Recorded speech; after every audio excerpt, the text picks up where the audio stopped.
Are you hungry?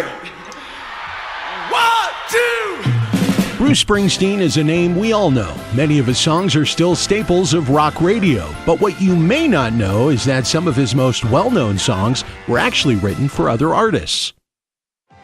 Examples include Blinded by the Light for Manfred Mann's Earth Band, Because the Night for Patti Smith, or Fire for the Pointer Sisters, which was originally written with Elvis in mind. A demo was even sent, but the king died before it arrived. In 1979, fresh off the Darkness on the Edge of Town tour, Springsteen found himself back home in Jersey and was curious about a new rock club he had been hearing about in Asbury Park called the Fast Lane. The club, which was a former department store warehouse, was making waves, and Springsteen started dropping by regularly to check out the scene. One spring night, Bruce found himself at a Ramones show and was soon backstage.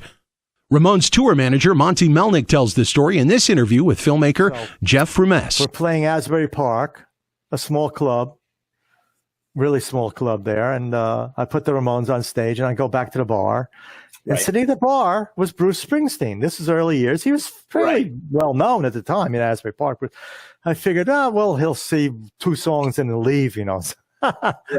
Forget it. So he stayed for the set. I walked up to him and said, "Hey, you want to come backstage and meet the Ramones?" He said, "Yeah, I love them. Let's do it, you know." Yeah. So I brought him backstage, you know.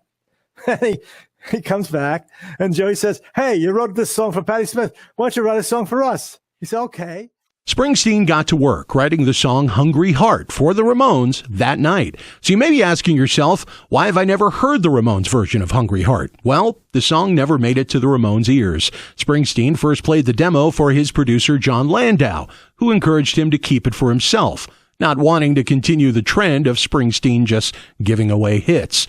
The song would end up on Springsteen's 5th album, The River, and it was a smart decision. Hungry Heart reached number 5 on the Billboard Hot 100 in late 1980, and at the time was Springsteen's biggest hit until Dancing in the Dark hit number 2 in 1984.